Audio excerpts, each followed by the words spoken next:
भुइहार बिरादरी के हैं, यानी कि मेरे वो रिश्तेदार नहीं है। आनन फानन में पुरानी कमेटी को एक निर्णय लेना पड़ा, अंडर 15 और 20, क्योंकि 31 दिसंबर को इनका ये सत्र समाप्त हो जाएगा। उसके बाद अगर ये टूर्नामेंट होता है तो उनका एक साल खराब हो जाएगा।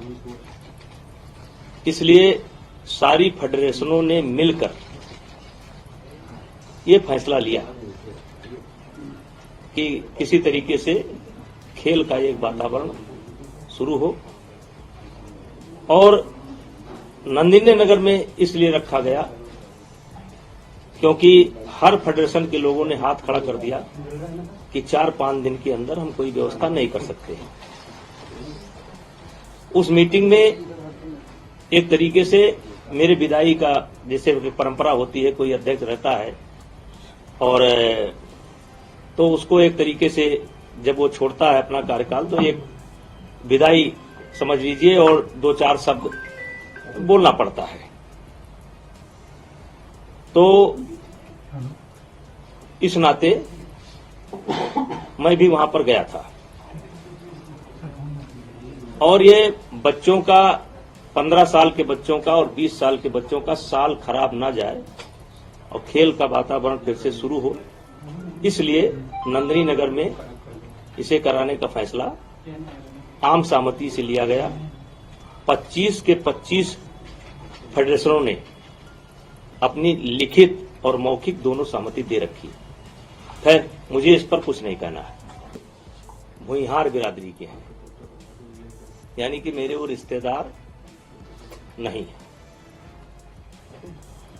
आनन फानन में पुरानी कमेटी को एक निर्णय लेना पड़ा, अंडर 15 और 20, क्योंकि 31 दिसंबर को इनका ये सत्र समाप्त हो जाएगा।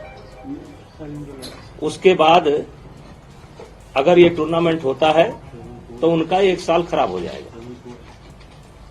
इसलिए सारी फेडरेशनों ने मिलकर ये फैसला लिया कि किसी तरीके से खेल का एक वातावरण शुरू हो, और नंदिनी नगर में इसलिए रखा गया क्योंकि हर फेडरेशन के लोगों ने हाथ खड़ा कर दिया कि 4-5 दिन के अंदर हम कोई व्यवस्था नहीं कर सकते हैं। उस मीटिंग में एक तरीके से मेरे विदाई का जैसे परंपरा होती है, कोई अध्यक्ष रहता है और तो उसको एक तरीके से जब वो छोड़ता है अपना कार्यकाल तो एक विदाई समझ लीजिए और 2-4 शब्द बोलना पड़ता है। तो इस नाते मैं भी वहां पर गया था,